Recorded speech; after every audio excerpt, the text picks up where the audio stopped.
Tech Disruptors podcast is brought to you by the Average Dad Tech Store and Stellar Data Recovery. Darren and Jason, we breaking the matrix. Circuits and codes, we shaping the basics. Switching the system, yeah, we the mutation. Tech Disruptors, innovation and station. 808 stomping, algorithms popping. Bikes getting flipped, watch the data start dropping. We the ones they fear, Wi-Fi in the gear. Crypto in the veins, blockchain pioneer. Screens glow cold, but the minds run hot. Silicon dreams in the terabyte plot. Hacking the globe, yeah, we shatter the mode. Data overload, watch the future explode. Disrupt the code, break the mold. Tech Disruptors, we too bold. Darren and Jason, the future sold. Plug it like on, watch it unfold. Laser shot focus, the lens stay zooming. Zones in the air, AI's booming. Deep dive tech, no room for illusions. Cloud in the sky, no room for confusion. Fiber optic close connections insane. Hacking the mainframe, rewiring the game.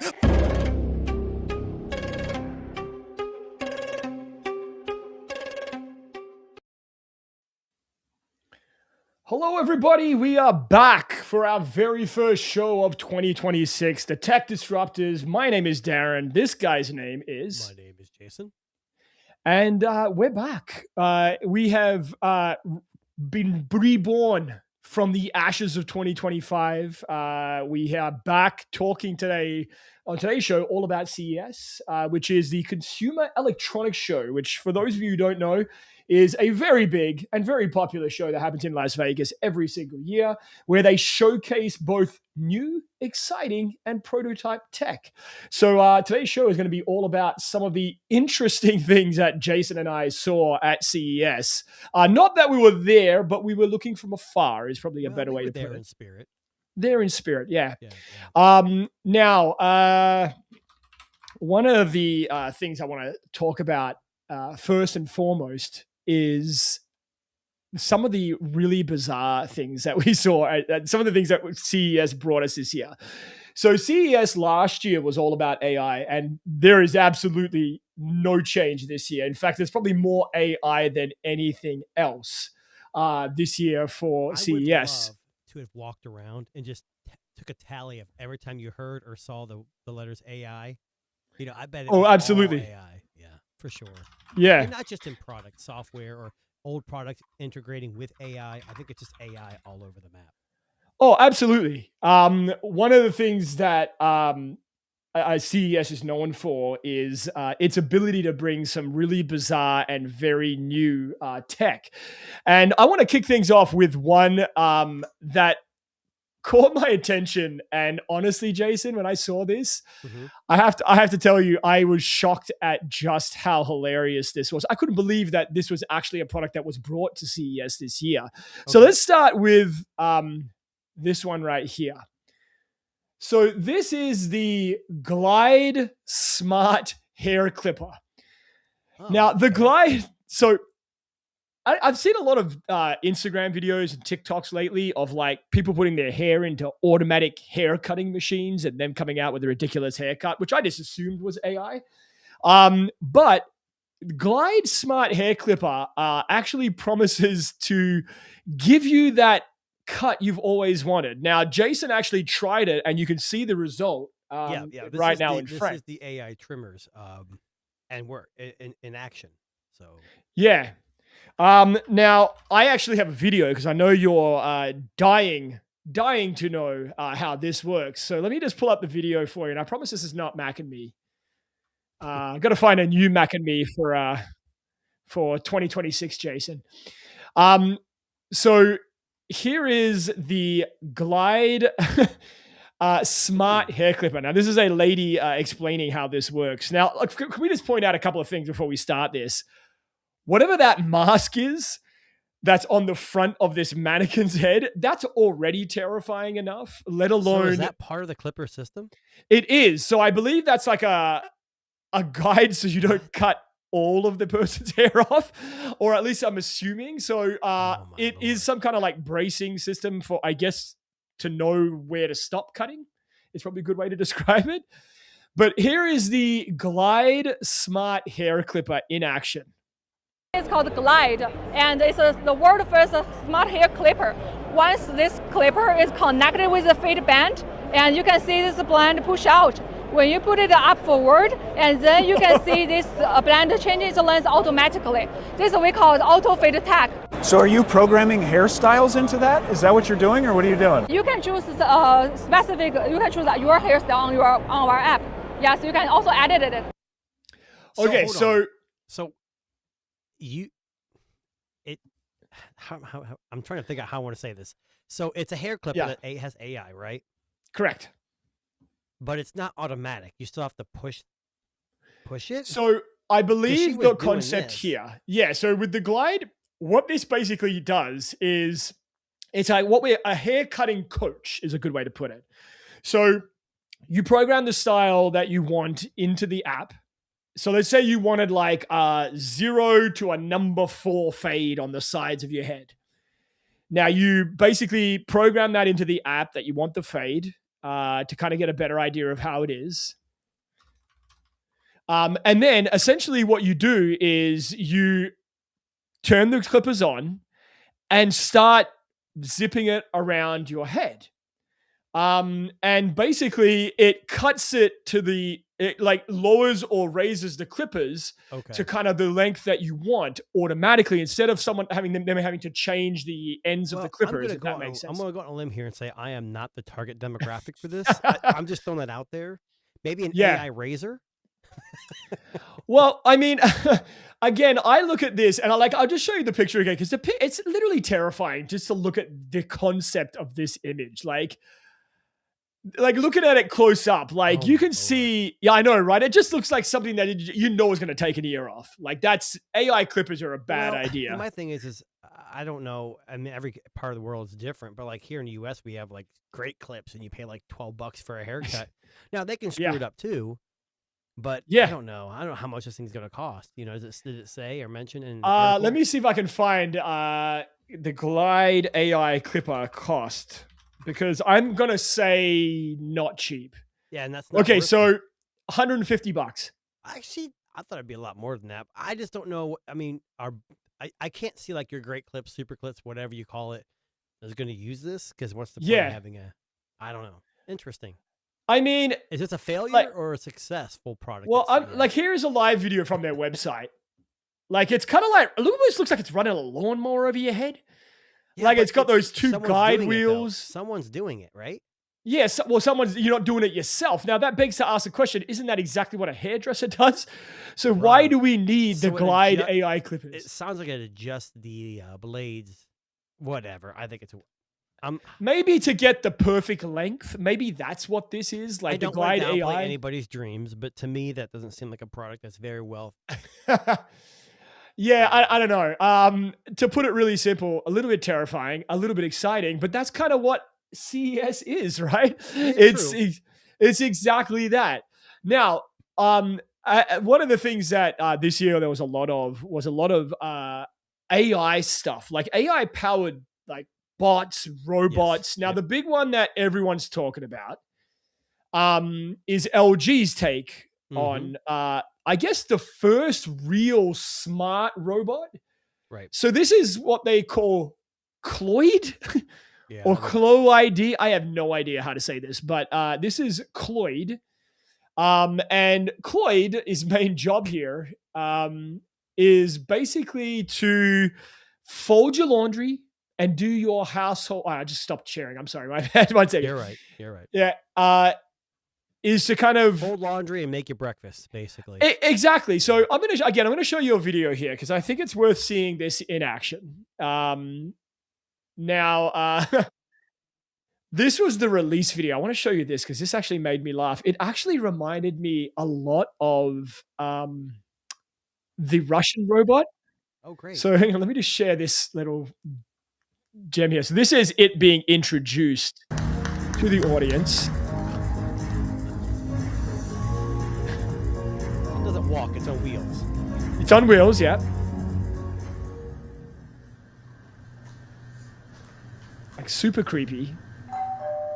Oh, the doorbell rung. Here's Cloyd to go answer the doorbell. You better go get it.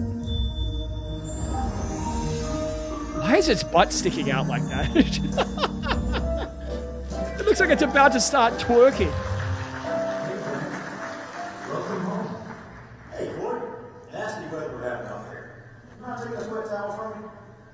Sure, I'll get the laundry started. Let me show everyone what I can do. That's definitely not a real voice. Oh, it is okay. 100%. Yeah. So this is Cloyd's first big-time press conference. Of course, it's an LG washing too. And of course, the door opens automatically, suspiciously. I'm not going to shoot shit at it, but... And you know what's funny? That's an all-in-one washer and dryer. Yes, of course it is. So the robot doesn't have to move to another unit. Yeah. So anyway, this is Cloyd.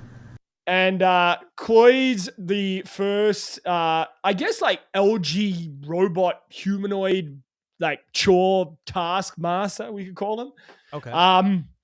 And so basically, like, you know, this is an article from TechCrunch, and they're talking about basically it being revolutionizing household chores, basically, so you won't have to do them anymore. Now, LG's official statement is it is evolving into an ambient care agent that supports everyday life. And of course, it has AI probably built in. Of course, it does. Yeah. So now, do you have one of those robotic like Roombas or iRobot? I do. Yeah, I have a robot, a vacuum robot. Yeah. Yeah. So we've got one too, and it's not perfect. I still think that we need to vacuum with a regular vacuum cleaner every once in a while, just because it's a small unit. Yeah. I wonder, like, it's kind of nice to have something you don't think about, even though the robot vacuums are kind of slow.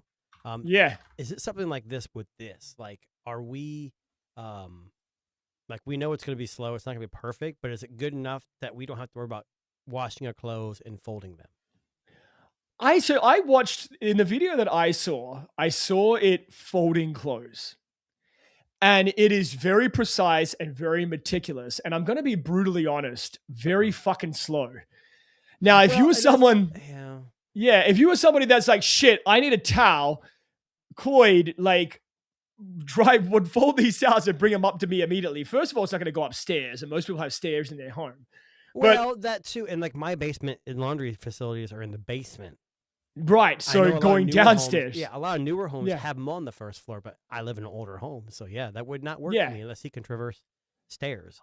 I mean, I will say this much: it's cute. Like it's something that it doesn't look imposing. Like I could see this being useful for maybe someone that was a bit more elderly. Maybe arthritis in the hands, can't fold your old laundry. Like there's obviously an application for what LG's trying to do. This is the first like big company we see making a home, like that Unitree isn't like a widely known, at least here in North America, it's not a widely known company. So Sony, LG, Samsung, if some of those companies are making these, now this is not as near as advanced either. Like it doesn't have legs, so it can't, like we said, it can't go. It looks like it's got wheels. Yeah. The other thing is what's it going to cost and when it's going to be available.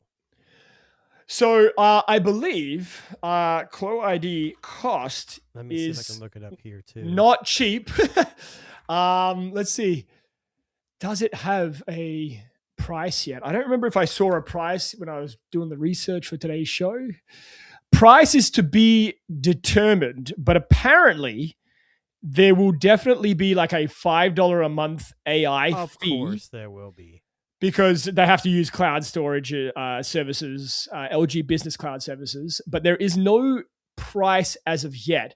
If you had to take a wild guess, Jason, on LG's take on, an AI laundry folding robot, what would you say? It would have to be at least $10,000. You reckon that much, eh? Well, I mean, it's just because I don't know. I don't think they're going to make a lot of them. It's like the Vision Pro. It's $3,500, but they're not selling a whole lot. But if they sold a few, they're making more money on. So I don't know. I could be totally off, but I mean, the only thing that would keep it under 10 grand is the fact it doesn't have like articulating legs like most robots do. Yeah, that's what I was thinking. I'm thinking more like in the $3,000 to $4,000 category, which would be basic plus the subscription. So if you add in the subscription, new robots there's new robot vacuums have arms on them, and they're even at CES, which we may talk about later. That's my next story. Stairs. Yeah, so it's like, do we need someone to do our laundry? Yeah, I don't know. I mean, shrink something, or would they put a color in with the white and it turns? Well, would they be able to tell? Can you discipline the robot? Well, that's exactly right. Okay, so you know what would be cool? Now, stick with me on this. Do you remember last week or the last show before the new year? Not our end of show, but the show before that. We talked about that crazy air drying thing for clothes. Yeah. Where imagine if you could put the clothes on the one that ironed and imagine if you did that with the robot. Like the robot puts the shirt on, puts its arms out, and then goes air drying on, and then boom. air comes out of its. Could you imagine? Like that'd be a game cool, changer. but could you imagine walking in your house and seeing nothing with your shirt on? You'd be scaring some people away for sure. Like, why are you wearing my shirt, Cloyd? I would because say I if wanted you have a to, larger Darren. home, maybe too. Like my home isn't huge by any means, and it's a ranch, so I don't know if I'd really need something like this. To me, if this could vacuum as well.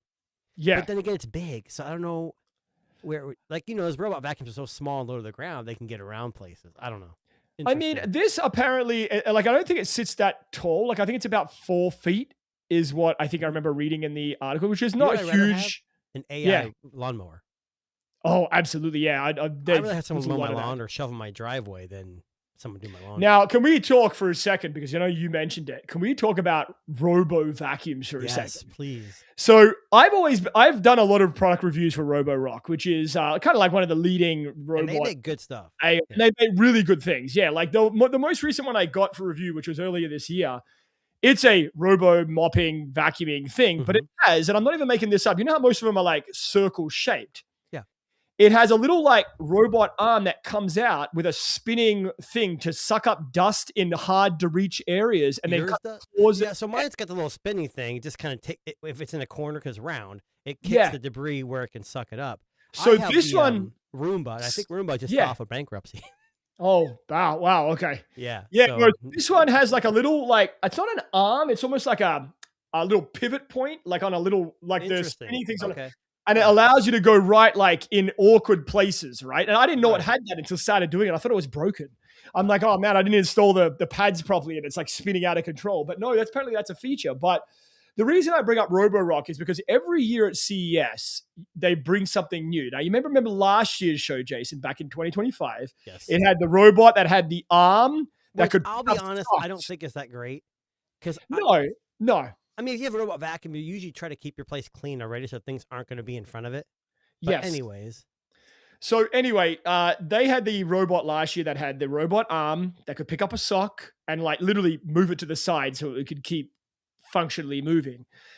So Roborock has come out this year with arguably probably one of the best solutions to the robo vacuum problems. And that, you mentioned it earlier, stairs. Yeah. So this is the Saros roving vacuum. Now this is from CNN.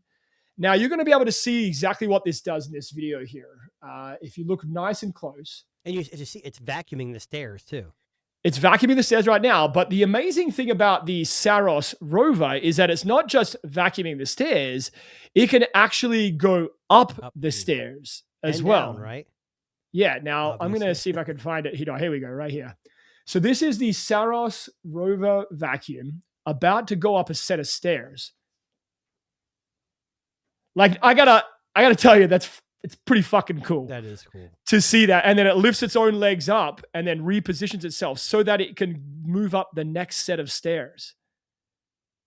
Like, look at it maneuver up this set. One thing, though, look how wide those stairs are. Yes, correct.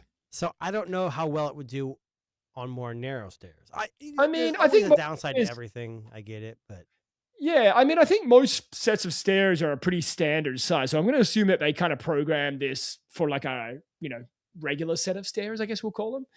Okay. But I will say, like, again, impressively so here with this vacuum, it going upstairs and it being so smooth at doing so. Like, it literally comes to the end, pushes itself up to go to the level of the next stair and uses robot arms to kind of flip itself onto it. Now, the Saros rover is not just obviously a stair climbing vacuum. It actually has motion sensors, 3D spatial information. Each leg can raise and lower independently to keep the body of the machine level, as it says here.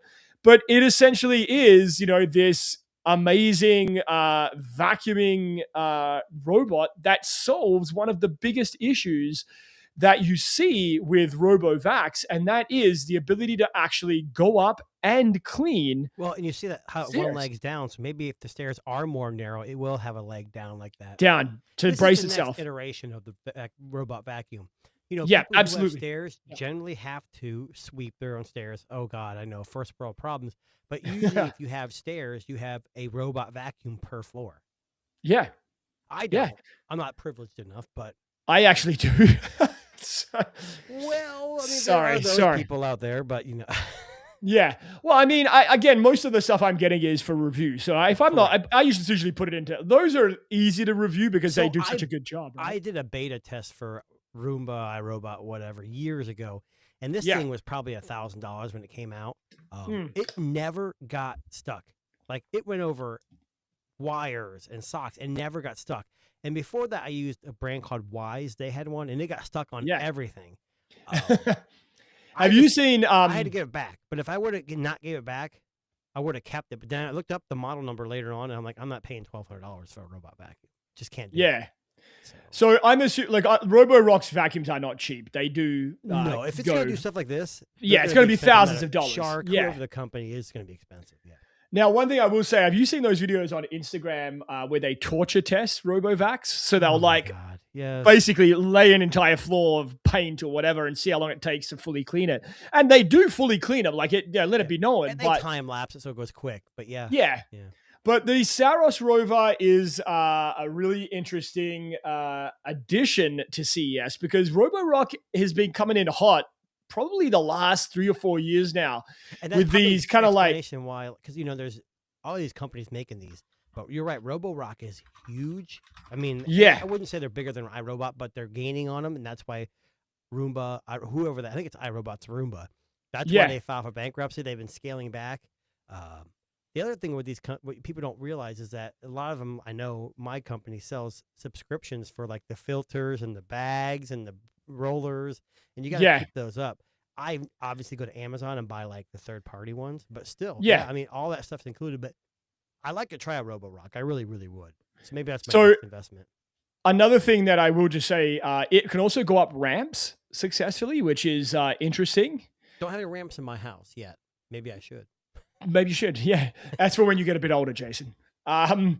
Now, one other thing I will mention. So looking at the estimated price. So last year's Roborock Saros Z70, which was the one with the arm, that had a starting price of $25.99.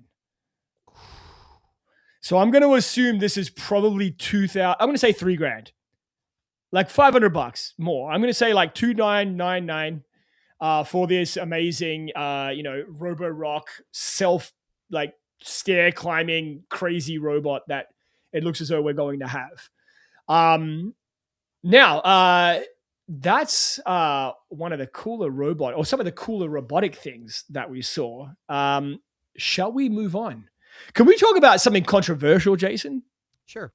Really quickly? After that, I got to share something. But yeah.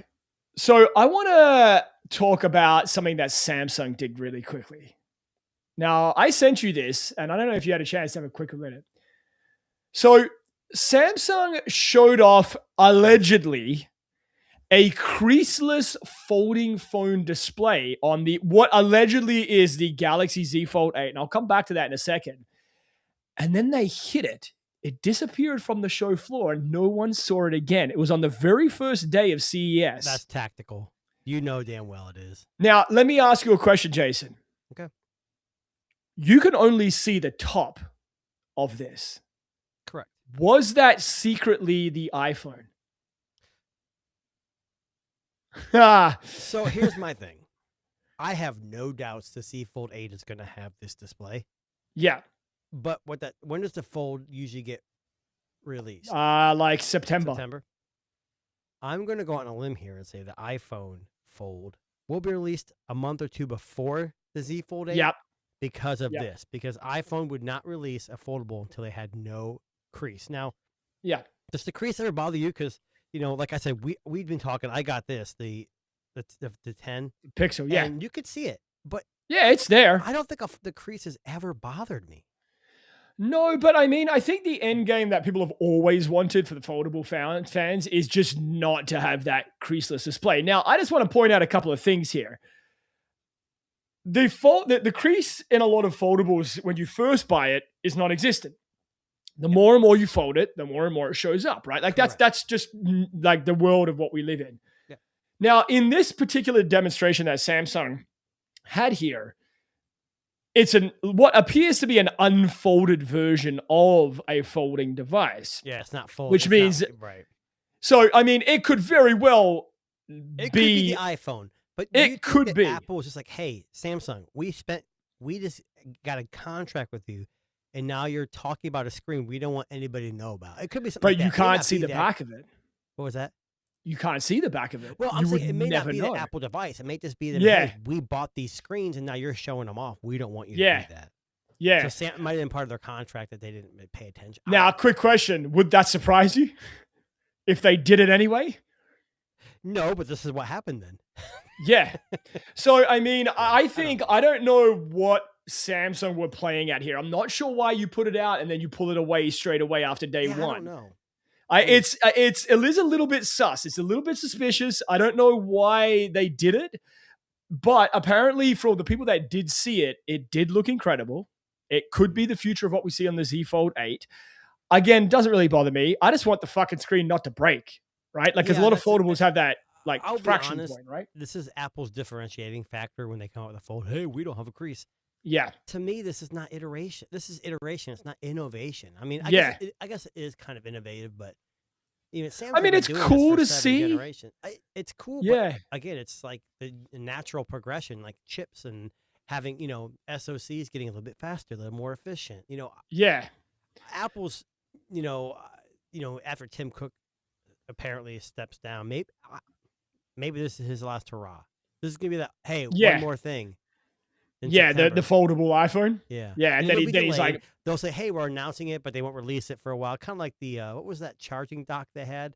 That never got the released? Now, air this power will- or whatever it is. Yeah. Yeah, this will get released. I think it's just not going to come out right away. But you might be, maybe this is Tim Cook's last hurrah. Maybe you're on the money with that one. Maybe this is like hey, I'm leaving this with you guys. Good luck. Peace out. Mic drop. No more things in the from words me. of you, Darren, they're going to have a younger CEO and a younger CFO, or whoever, younger C, and a bunch of letters, you know? Well, again, I told you, like I honestly believe that Apple's play is that of youthifying the image, right? Like making it cool to young people, because young people get bored easily, right? Like, let's be honest here. Like, the iPhones haven't really changed apart from a few fancy colors, but maybe it's time for innovation. Yeah. Now, before we jump into yours, Jason, can I just quickly on this, just while we're on the same breath here, really quickly. Also at CES, which also had a few people talking, Motorola coming into the CES had a hands-on with this. They did. very, very limited. They couldn't see what the SoC was. They couldn't use the cameras. I guess someone tried. Yeah. I don't know. So Motorola has been making flipping phones for a while, but they're coming into the game with a folding device, which is called the Motorola Razr Fold. I like they're keeping the name Razr too. I do They like gotta that keep too. that, yeah. Yep. I do think it has some pretty cool features like most modern day smartphones have. Will it be dramatically better than what we have already? I don't know. I mean, Motorola's been in the game for a while, so they know screens, they know folding. I will software. say in North America, again, iPhone and Samsung are really the only big, and Google, I guess. Yeah. And Motorola is probably that third or fourth option, so it's good to have it, especially depending on the price. But we've been talking in our group chat. I read somewhere that AT&T actually may be getting rid of Motorola. And here in the US, the only way you're going to sell phones is if you get carrier deals. Most people don't just go out and pay $1,000 for a phone. They do a monthly plan or monthly credits. Yeah. You know? So, well, I will say this much. So there is a rumor from a few reputable sources about the cost of the Razr Fold. And they're saying that the Razr Fold is going to cost $1,500 USD, which is it's cheaper $300 cheaper than the other options out there. I don't know. I mean, this was pretty cheap. Yeah, well, yeah. I mean, you got a steal on that one, but I mean, yeah. I know what you're saying. I would say if that's the case, they might have a hit on their hands. They won't talk about 350 megapixel cameras. They won't talk about the SoC. So my guess is that it's either 8 Gen 1, the Elite Gen 1 from last year. Yeah, which would be okay. Or something less to get that price point. Or what's that, like the one they have now, but like the lesser version? Is it the 8S? Gen, yeah, or something. I would something like that. Yeah, people are gonna complain, and most average consumers won't even know the difference. But Yeah, I mean, look, it looks cool, and all their photos and all their things that they have here also Well, look and they're pretty one of amazing. the few companies that have the desktop mode, right? Well, that's exactly right. Yeah. So you're also getting, and I mean, it has a stylus support too. That's a big So differentiator because that is a big here's my differentiating question. factor. I got 2 questions. Yeah. Is this okay? So, do you think the Apple Fold, when it comes out, will have stylus support? No. And or is Motorola too late to the game? Now that we're No, entering I into think trifolds? no. I honestly believe that they're coming in at the right time with another option to satisfy Samsung customers who have lost the pen. And I think that the Apple one is, I believe it was Steve Jobs said they would never make a phone with a stylus. I think that's a direct quote from him. Yeah, but they haven't followed Steve Jobs' vision in a No, long but I time. mean, if they wanted to appease with a new profile, I don't think Apple needs it. Apple's. I don't even think current users even know who Steve Jobs is. And Well, know that's what his yeah. function- It's So Tim Cook. well, I mean, we all know who Tim Cook is, but Yeah. I mean, and everyone before him. But I think it's a good option. You're right. I think competition. But if AT&T truly drops Motorola, it's going to be devastating for competition. I don't think they will. And now that they know that they've got these fancy new devices coming out, I honestly think it's probably more entertaining. See, my thing would be like T-Mobile, Verizon. You guys double up on Motorola and these other brands. I Yeah. don't understand why brands, at least in the U.S., don't get these phones in their stores and online. Yeah, because like, you're just why gonna not? have more Yeah. customers, and more choice. Yeah. But it's got to be a money thing. No, it's always money. All right. So what did you want to show, Jason? Oh, yeah. So it's not robotic. And I was going to show something with a robotic arm that you may show later that we talked about last year. This is a Bluetooth speaker. Oh, okay. So there is this popular, how do I word this? Like how they make like shelving and. Oh, yeah. and Okay. homewares. I might know this brand. The IKEA will soon Yes. sell an adorable, tiny, surprisingly nice sounding Bluetooth speaker. What's interesting about this is it's only $10. That's part of it. You can link up to 100 of these things. Oh, imagine making a wall of them. Holy shit. Exactly. All the colors. You see artists like painting Yeah. and making like, I mean, now I don't know. I think when I read, they're going to be available in April. So Yes. I don't know if you can actually go to the store and pre-order them or anything, but it's Bluetooth 5.3, Yeah. USB Type-C. It's only got 2 buttons. But people said that for $10, the sound is actually not bad. Yeah. See, it's better than you expected, not tinny or muffled, which is what I would expect. So I'm wondering if they're utilizing that past experience they had with Sonos, which has now been severed. They My stole, question is, if they're Bluetooth, how are you connecting 100 of these? There's got to be some other connection in there. Maybe like a daisy chain, like Well, I don't know situation. if Like they're wired or maybe, or maybe it's like a Matter protocol thing where you can link them. not. For $10 having Matter support would be. It doesn't That'd even be say. amazing. Up to 100 speakers. You know what? Listen, Look at that, IKEA, if you were By listening. doing a proper sequence of long presses of the play button between them. Oh, good. All I'm right. That's seriously okay. gonna- For $10, well, you can't want to buy 100 of them. You could buy Yeah. like 10 of these damn things for $100. Listen, IKEA, we will line our walls behind us right with back a here? whole wall of your Bluetooth speakers and daisy chain them all. And we will do a live podcast that way if you were willing to send these out to us. So if you're listening, please, we will happily do that demonstration just to see like how Could you good that imagine sounds. how cool that would Amazing. look behind you? You could pick all different Yeah. colors and everything. That'd be Like cool. even if you did a home theater setup and you wanted something that was cheap and affordable, like Well, and I don't know. This will be on stereo. So if you wanted like actual surround sound, it probably wouldn't be beneficial. but couldn't it be if they're daisy chained? So Sonos and like I think Amazon have this, but it's not Bluetooth. It's like it uses Wi-Fi. Yeah. So in order for this to be a true like Dolby or a digital surround, it'd have to be more of a Wi-Fi. Yeah. But either way, I mean, for me, I- IKEA has been their smart products are very slowly very but good. surely getting better. Yeah. Yeah. Yeah. And I mean, I guess IKEA is just moving with the trends too, right? Like every company's doing smart products now. So that kind of. But they're not yeah. outlandish. Like they kind of take it slow with light Yeah. bulbs. Like I've got an IKEA hub. And Yeah. I think the only thing, and I've got an IKEA audio remote because they linked with Sonos a couple years back. So I got some Yeah. of the Sonos speakers and I can control with a remote. But I don't know. I'm kind of invested in Wise for most of my home stuff, and they don't have cameras yet. But IKEA is slowly but surely getting better. And this, I don't know. We're all going to have IKEA households full of IKEA tech in the next, an IKEA smartphone. Like, I'll be honest with you. Now, just think about it for a second. IKEA is known for like minimalistic like design. So like almost like a Books Palmer like kind of smartphone with an Android operating system, decent camera. But they're Swedish. So there's got to be some kind of like meatball wallpaper or. I'm okay with that. I'm okay. Their meatballs are amazing. I would happily help you design that IKEA. Now, speaking of audio. That's what they should have done. They should have designed the speakers to look like they're Swedish. Like a meatball? Oh my God, like a giant meatball? That would have been, oh my God, that's like the dream right there. Exactly. Now, sticking with audio for a second. This was actually the product that arguably for me might have been the best thing to check out at CES.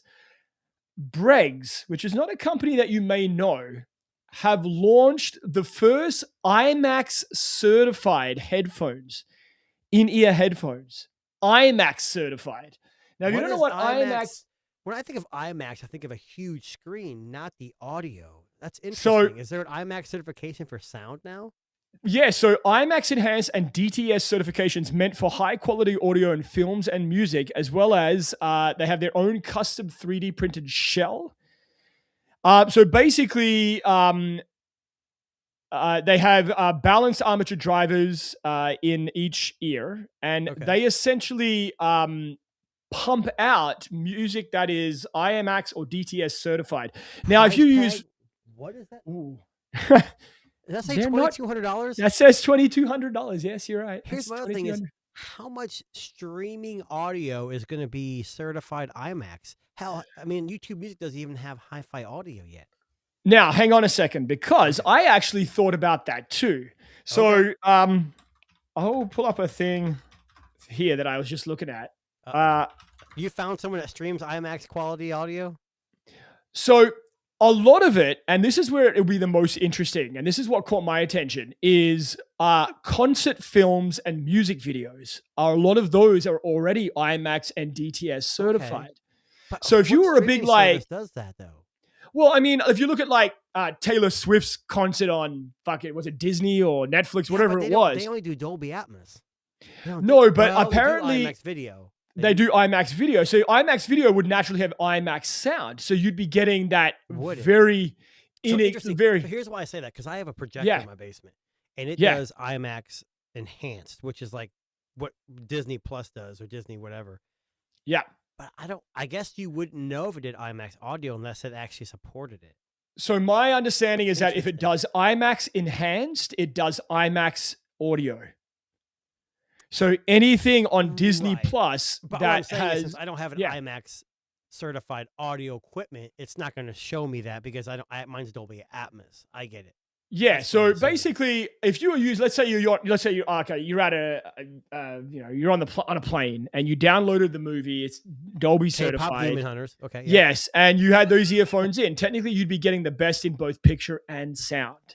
Okay. Now, do you believe IMAX audio is going to be better than Dolby Atmos 2, which I think was just coming out now? Which also was released at CES.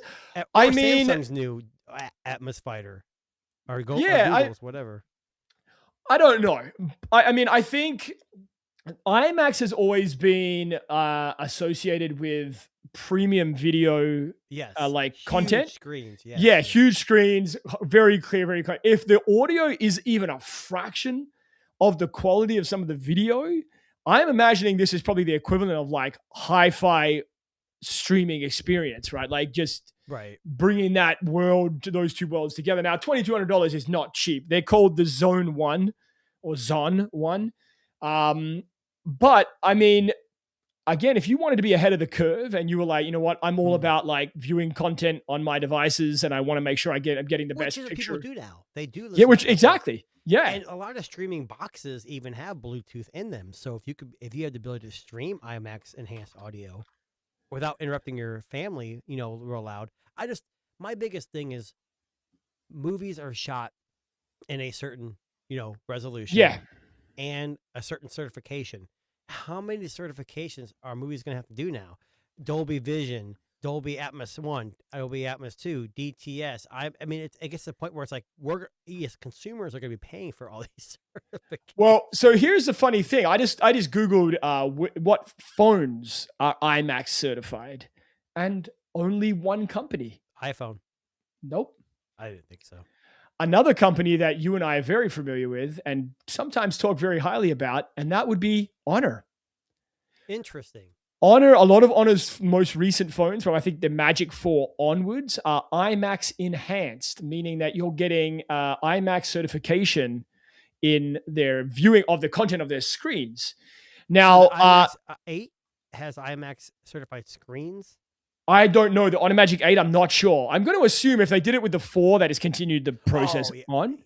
I never knew that. Did you know that? Yeah. No, I did not. I just looked that up right now. It's a brand new phone. But speaking of Honor, something we've talked about previously. Robot. Yeah.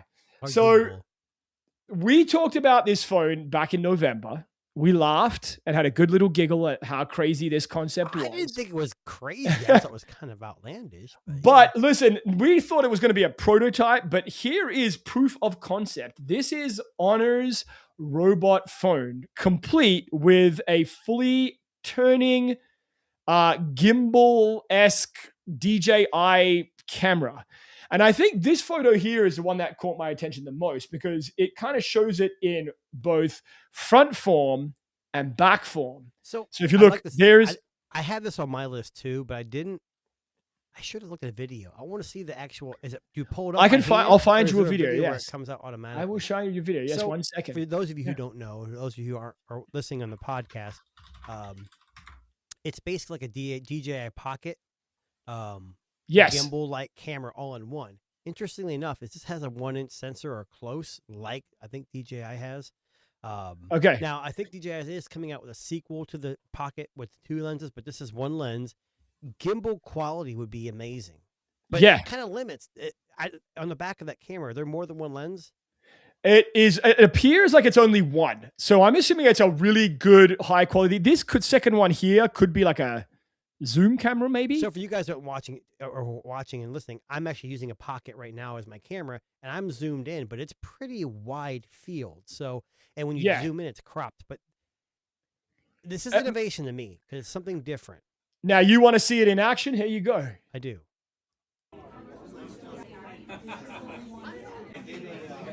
So I think they show it flipping out, or maybe not. But that's come on. I will show it to you. I'm sure I can find it, but so I'll just pull it back to this one. Let me see if I can find out one of it actually retracting. Well, for those of you who are listening, if you want to chime in, is this something that we want? Like, we used to have the pop-up camera, OnePlus, Vivo, Oppo all did it, and we kind of went. Asus did it. I kind of think Asus had the best version of it, how it kind of flipped out. Yeah. Do we want this? Because I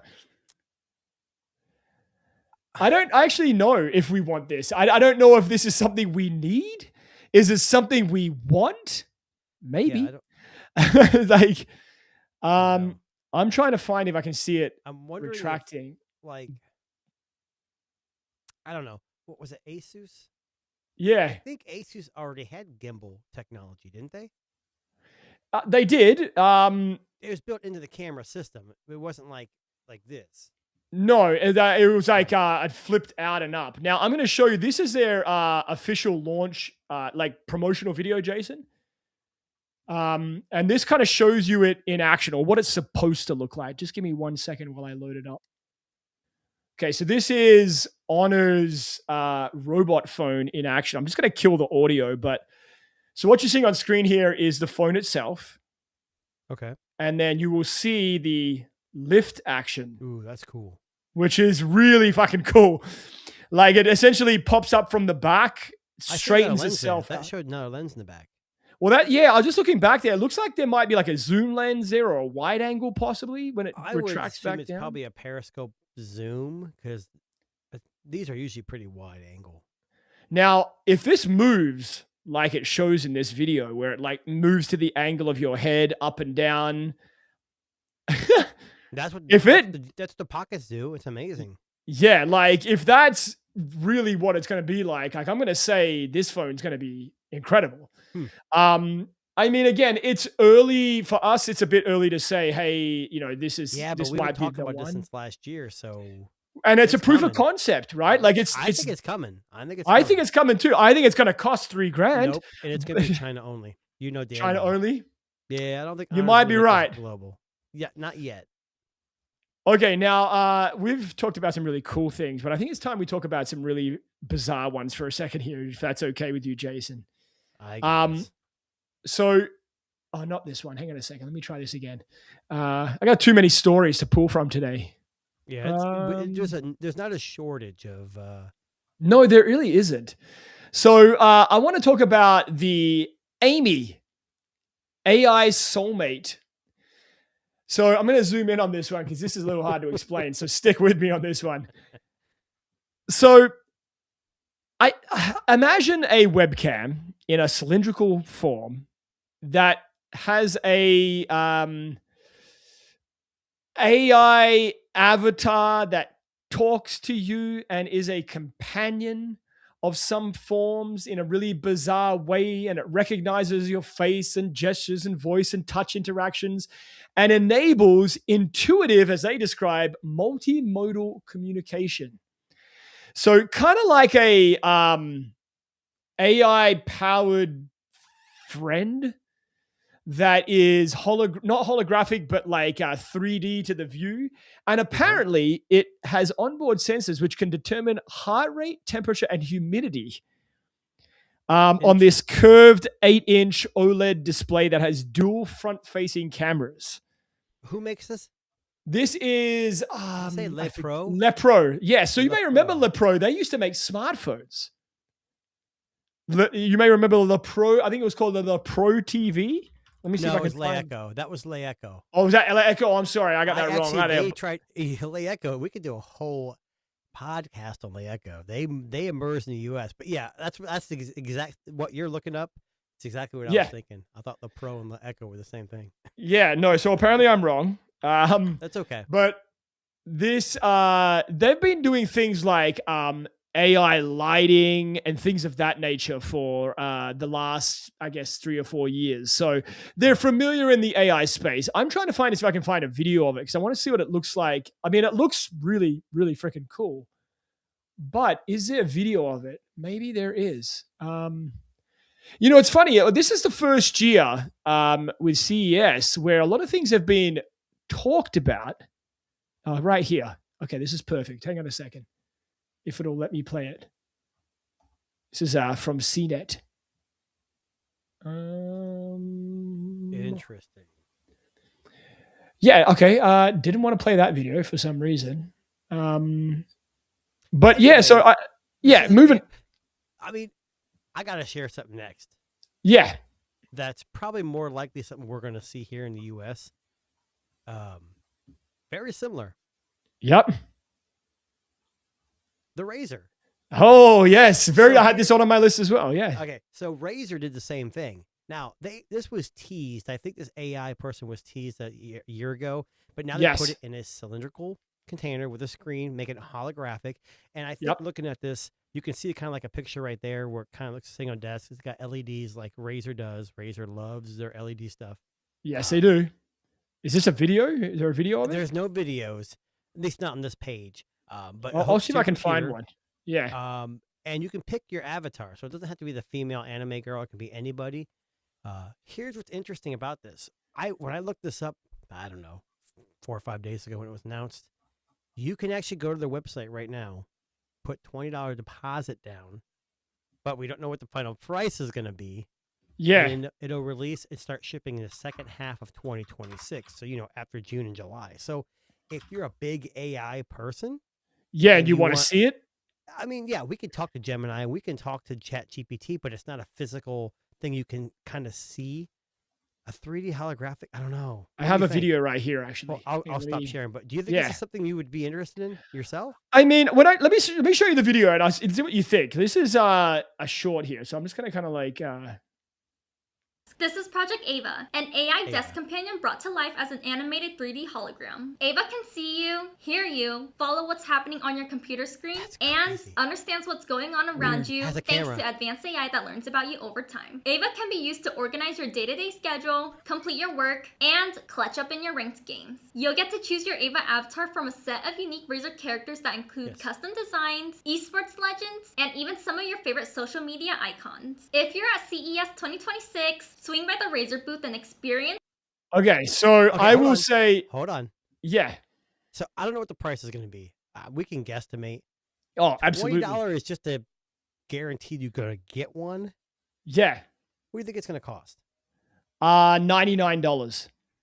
Do you think this is something you'd buy? Yeah. I think it's something cool to have on a desk. Yeah, just to I don't know. Engage with, interact with. I know it sounds crazy, but it's like, it's just something that kind of makes sense. Right? Like, I don't think average consumers are like, oh yeah, I want an AI thing on my desk that talks to me when I walk out of the it was funny. The minute that I saw that particular product, I ran into another one, which I'm going to argue here might be the funniest thing ever to come out of CES, and very late 90s, early 2000s. So I don't know if you heard about this, but did you hear about the, what do they call this stupid thing? The Lollipop Star, Jason? I don't know. I can't remember now. So the Lollipop Star is a bone-conducting musical lollipop that you put in your mouth, and when you suck on it, it plays music through your jaw so that you can hear it in your ears through bone conduction. And there are different flavor and artists. You said it. You know, to my defense, and even to Darren's probably, we've been scouring articles. Absolutely. A lot more than me. So there's a lot of things I've looked through that I'm like, I don't know. If I would have known we would be pointing out those extremely strange things, I probably would have picked a few more. But yeah. Oh, I pulled them all. Don't worry. I got them all written down. We'll get to the vibrating. You're going to buy some of these, right? Yeah, we'll get to the vibrating, very sharp knife in just a second. But the cool thing now with the kids is like the silent raves where everyone's listening to the same music but they're on headphones. You put a sucker in, everyone's like tripping out and doing their things with glow sticks. I mean, come on. Can I just ask you a question, right? So you and I are big music guys. Sure. I'm going to read you some of the artists that are available. Can you tell me if you would listen to any of these? So we have Akon, Armani White. Hold on, back up. Akon. From like the early 2000s. Yes. Armani White, Ice Spice. And I think that's the only three they have right now. And here are the packages so you can see what they look like. I'll be honest, out of all those, probably Akon, just because I know his music. Yeah. Like, I know Ice Spice music, but I'm not a big Ice Spice fan. I think saying that I'm a big Ice Spice fan would be weird. So I was reading, I think it might have been Engadget. They were saying that in order for this to work, you kind of have to like bite down on the lollipop itself because it needs like that connection with your jaw. You need to be close to the jaw, basically. Well, because it's bone conducting. Yeah. It's because it's bone conducting. Yeah. Makes sense. This is hilarious to me. I honestly think they're going to sell absolutely none because I honestly don't think it. Again, it depends on the price. Let me see if I can find it up. What it's going to be. I'm almost sure it's going to be like. Oh, I think it said $8. Let me see if I got that right. So it's got like a haptic motor in it, correct? Yeah, kind of. No, I guess it's a good way to put it. It's probably just a vibration, right? Yeah, it's $8.99. For those of you guys on TikTok, like I came across this weird genre of stuff on TikTok and YouTube Shorts where they have this weird sound and you put the speaker up to your mouth and you can change the sound. It's the same super thing. weird. It is weird. But my little son is like amazed by it because he's like 9 months old. He's like, oh, it's changing noises, you know. No, it's just My kid's like an idiot putting my phone up to my mouth, but I don't know. I think young kids, it's a flavor. Is it flavored? Yeah, of course. It's a lollipop. So it's a one-time use only, and you're done. I think it's lime, peach, and blueberry. Yeah, one and done. It's $8.99 per lollipop. So what happens to the technology after that? Can you? I actually don't know. Like, is it the stick that vibrates? Like, it has to be. So has to be. Yeah. Could you like put it in as a freezer pop and like make another thing out of it? I don't know. So I'm going to assume, looking at the picture here, that all of the tech is in the handle part here, and then the stick is probably just a stick. And they're conducting the music through. Are we really I actually talking don't about know this right now? I know, I don't even think know. we're But too old anyway, for this. Lollipop Star, a musical bone conducting lollipop, was actually released at CES, and I'm not even making that up. That's an actual real thing. Do you want to go one more, Jason, or you want me to go one more? Because I got a couple more slightly hilarious you go ones. one more. Okay. How about a ultrasonic vibrating knife that vibrates 30,000 times per second? You shouldn't go anymore. No. You already gave me permission now. So this is the ultrasonic knife that is designed to vibrate 30,000 times per second and make your cuts very, very precise. So why a vibrating knife? So CES covered this, right? So with the push of a button, it vibrates 30,000 times per second. And apparently the fast vibrations help it cut through squishy tomatoes and dense potatoes without using as much pressure. Micro buzzing helps release food from the knife, so you're not scraping off slices with your fingers. And apparently this is the next innovation of cutting. Okay. I mean, cool. I mean, I'm shit at cutting like things. A tomato? No. Maybe for like $3.99, I'm going to be cutting through cans with this fucking thing. You better be cutting through trees for $400. Yeah, with that. Yeah, seriously. Look, I mean, for a chef that wants precise cutting, maybe you want those like paper thin cuts of garlic in your pasta sauce or whatever. I can see 30, that much vibration or whatever would help you cut more. You would think so. Yeah. So that's a vibrating Could you knife. imagine going to CES and them handing you a knife saying, hey, cut this turkey up or something? Yeah. And it's vibrating in your hand. Crazy. Okay, I got to share one more here. Yeah, go for it. If I can do it. I can't believe you didn't touch on this. I'm coming back. There's a company that's been around for a while, a long time. They even have a show on TV. Oh. Around the use of this product. Oh. And they have a couple movies and videos. Okay. All right. What do you got? Is Lego's. Oh, that was on my top of my list. I was getting to it. So the I Lego Smart Brick. I watched this, or I shouldn't say this. I saw this article, but I didn't really read much. So did you read into this? What I did. So let me. I can tell you what it does. Okay, so each smart brick is equipped with a small speaker, 2 LED lights, and multiple sensors that detect motion, sound, and light. And they recognize other smart minifigures and constructions with tile-shaped NFC tags. So basically, it's not just the smart brick. There's new bricks with NFC tags. So no, I think they all have them. Like they all have these tags to engage with each other. So like, for example, there's a Star Wars one. So when you bring like Darth Vader close to his like ship, the ship lights up like it's about to take off.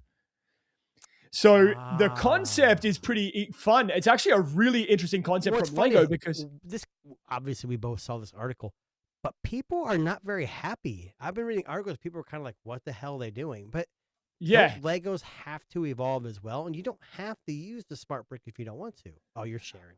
Okay. Yeah, I'm just sharing like what they showed. So to be honest with you, as a kid, like the world of Lego was to play make believe, right? Like worlds, characters, vehicles, little figurines, etc. But I think we've always wanted, both you and I, who will probably grow up in the generation of like peak Lego, you always wanted Luke Skywalker's lightsaber to light up. You always wanted his ship to have lights at the back like it was turning on. You wanted Palpatine to have lightning bolts that actually lit up. Like, I think this is a really cool thing from Lego. It's a huge thing, though, because there's so many specialized Lego sets. Like, I have The Office. Like, to be able to, like, put together The Office, the TV show, and then have, like, Michael Scott saying something or Dwight saying or the music playing or anything. Like, it's incredible. Like, I honestly believe this is Lego at its best here, like on innovation. Like, think about all the applications they could use this for. They start using these Lego bricks in, like, you know, their I guess, like top of the line Lego pieces. Yeah. Like, let's say you wanted to build, what's a big tower you guys have in Ohio there, Jason? Like a fancy. In Ohio? A tower? We don't no have towers? Like, you don't have, like, so we have the CN Tower in Toronto, right? So I a mean, big, massive tower. You could just build the OSU football stadium.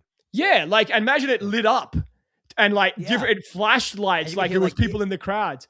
Yeah, I think it's a good base. You got to build on it. You know, people are like, oh, it's nothing. There's nothing to it. It just came out. Yeah. You can get licensures to like Disney movies and Disney sets and absolutely. Kids. I mean, it's going to be. Look, I'm going to be honest with you. Out of all the things, and it's funny that I was going to end with this as well. Out of all the things that we saw at CES, and I saw at CES, if you boiled it out, got rid of all the AI shit, got rid of all the stupidity, got rid of all the laptops and smartphones and TVs that are just iterative and really not that different, I think Lego won. I think the smart brick is the best of CES. I really do. I honestly feel like they came out of the gate hot and that they wanted to show everybody what could be done. They had this big announcement with this very fancy looking Lego person showcasing all these new smart bricks and smart play. Interesting enough, Lego has a TV show on Fox. Absolutely, yeah. It opens up a huge it's not just 2D, 3D, it's a 4D experience, and you can make it make sounds. Did they win? I mean, I think for the toy, like, I don't know. I wouldn't say they've won per se. I don't know, man. I think a lot of people would prove you wrong. I mean, I think about what they brought there. They took largely chunk of plastic, put some NFC tags and lights in it, and have it engage with other objects in the space to make whatever you want it to make. I don't know, man. That's CES at its best. I'm going to say Lego. Maybe you may not agree with me, and people, if you feel free to mention in the chat. I mean, did they win with coolness? Maybe. There's a couple. I mean, it depends. There's levels of CES. Like, this is more like toy kind of thing. Yeah. I mean, there's AI. There's Bluetooth. Like Fender came out with speakers, headphones. I mean, we didn't even scratch the surface. I mean, can I just stuff out there before we wrap up though?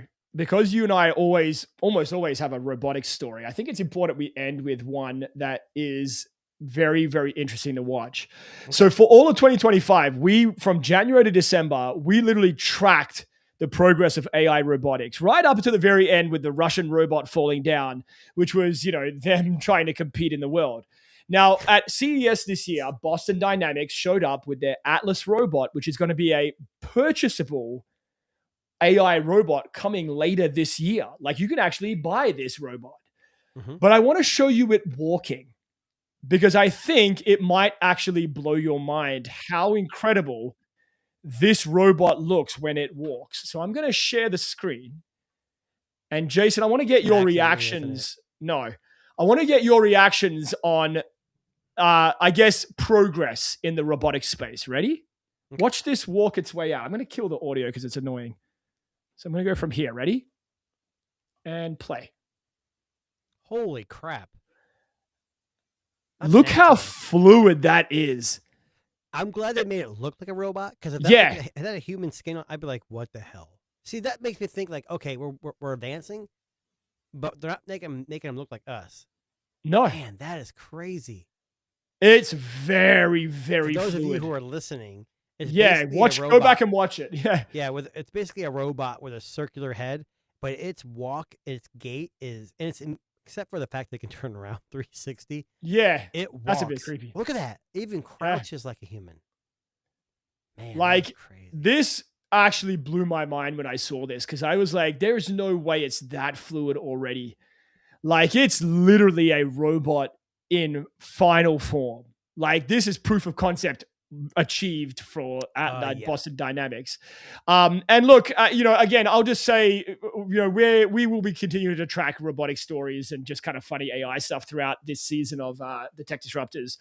But as far as CES goes, that's another year under the belt. And as the year goes on, you guys will be adding to that, because I'm sure more products. Absolutely. Baron, you made a statement. I did. On Nomad Tech Project. I did. You're going to be slowing down your phone purchases. After today, which we won't go into, but yes.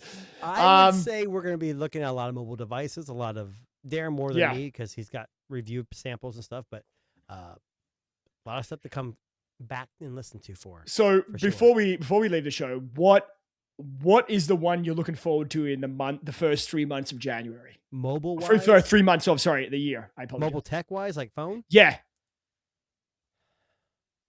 Because people seem to care about our opinion. So I'm going to say we know that Honor is going to release an Ultra at some point, or an RSR, Vivo and Oppo. Yep. And honestly, I know Xiaomi already released it in China, but I think the Xiaomi 17 Ultra Leica edition with the camera rim that you can use to zoom, I think that one excites me the most just because of the tech they're using. The hardware is amazing. Yeah.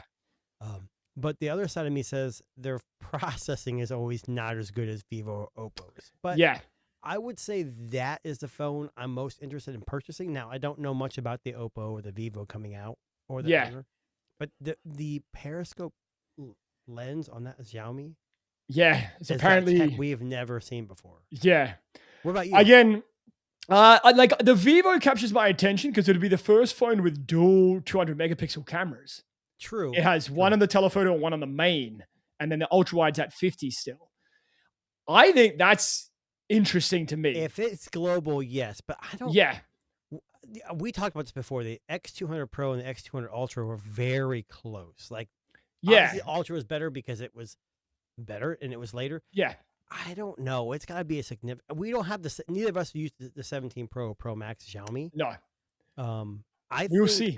I'd rather use something that I haven't used before. Yeah. And that's a fair statement, a fair point, right? Like maybe that's the plan. But anyway, that brings us to the end of our very first episode back for the Tech Disruptors. Thank you very much for everybody that's listening live. We are live every Sunday on YouTube, 4 p.m. Eastern. You can look us up on YouTube. It's easy to find. Just look for the pink microphone that's on fire. Or sorry, the microphone that's on fire with pink flames. We're also on Spotify. Twitch, Good Pods, Amazon Music, all these amazing TikTok, places. Instagram, follow all of us. I think if you look at our description, you'll see most of our links to follow us anywhere you Correct. Go. They're all in the description, yeah. And thank you very much for joining us. And if you liked and what you heard today, subscribe. You'll never miss another show again. That would be amazing for us and amazing for keeping the show going the way we're going. So my name's Darren. This lovely gentleman's name is...